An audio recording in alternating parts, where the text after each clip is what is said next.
Le choc de civilisation, guerre de religion. L'État islamique vient d'exécuter froidement la dite liberté d'expression. On dit que c'est pour semer la terreur, pour prouver encore une fois qu'il est dans le vrai et que nous sommes dans l'erreur. J'ai peur d'avoir peur, peur que l'on confonde la vérité et l'erreur, peur de ne pas comprendre le piège, le leurre. L'État islamique rêve de voir sa vérité régner et son Dieu remplacer toutes les divinités. Il veut nous l'imposer, parce que pour lui c'est le seul chemin de la vérité et de la vie. L'islam pour tous, voilà ce qu'il croit être la plus noble cause. Et se contenter de parler de terrorisme ne nous avance guère, d'autant plus qu'il ne cesse de nous retourner le compliment. Pourquoi Bush a décapité Saddam? Pourquoi Sarkozy a décapité Kadhafi? Parce qu'ils ont cru bon de le faire. Notre raison est-elle suffisante pour ouvrir les yeux de leurs adeptes? La guerre que nous leur déclarons est-elle la solution pour ramener la paix dans le monde? Rien n'est moins sûr. L'unité nationale. C'est beau, émouvant, réconfortant, oui, et après? C'est de la matière première pour tout mensonge élaboré, pour toute diversion politique, pour tout crime organisé, pour tout vol planifié. En mettant en avant l'islam, ce n'est pas le crime que les médias poursuivent, mais une religion qu'ils incriminent et offrent en pâture aux amateurs de la caricature.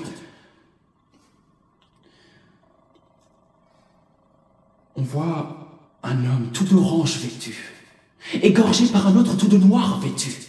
Et on garde la vidéo bien au chaud pour ne pas vous traumatiser. Mais on vous repasse en boucle la photo de la victime. Et comme ça, Thomas, nous ne croyons que ce que nous voyons. Et qu'avons-nous vu? Une photo. Qu'avons-nous entendu? Un édito qui nous répète inlassablement l'unité nationale. L'homme en noir n'est pas musulman, mais un instrument au service d'un monument qui fait la promotion de la haine, de la guerre et de la mort pour tous les musulmans. Et qui est l'auteur de cette farce macabre? C'est vous. Sinon vous ne vous poseriez pas la question. Tous les amoureux de divinité en tout genre ne seront probablement pas sauvés ni protégés d'un quelconque malheur. Et car leurs dieux eux-mêmes, là-haut, sont très certainement en train de s'entretuer. Pour ne pas être missionné par de faux dieux, mieux vaut se déclarer athée, parce que la religion est une fuite et une réponse trop facile face à l'absurdité de notre existence, face à la bêtise humaine. Et parce que les religions ne sont que des anciennes sectes qui ont réussi leur coup.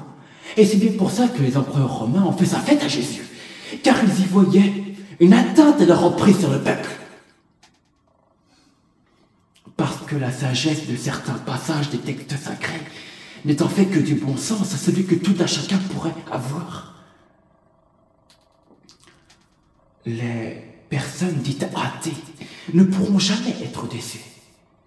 Si vous vous êtes trompé de religion et que le paradis ne vous est pas offert, alors vous aurez cru en votre Dieu toute votre vie pour rien. Alors que du côté des athées, ils savent dès le début, dès leur existence, qu'ils sont condamnés à l'enfer. Être croyant, c'est un effort quotidien de justification. Un attentat qui tue plusieurs dizaines d'individus et réduit une économie à néant. Non, c'est la volonté de Dieu. Ses voies sont impénétrables, mais un jour peut-être, nous fera-t-il l'honneur de nous expliquer le pourquoi du comment. Autrement dit, il faut se battre aveuglément pour continuer à avoir la foi. Ah, d'une certaine façon, c'est admirable. Mais je préfère réfléchir par moi-même, me questionner, me faire ma propre opinion sur les vraies raisons des méfaits, et constater à quel point le monde est pourri, plutôt que de me répéter toute la soirée devant le JT. Dieu existe, et il a une bonne raison de faire ça. Dieu existe, et il a une bonne raison de faire ça. Non, je ne suis pas Charlie.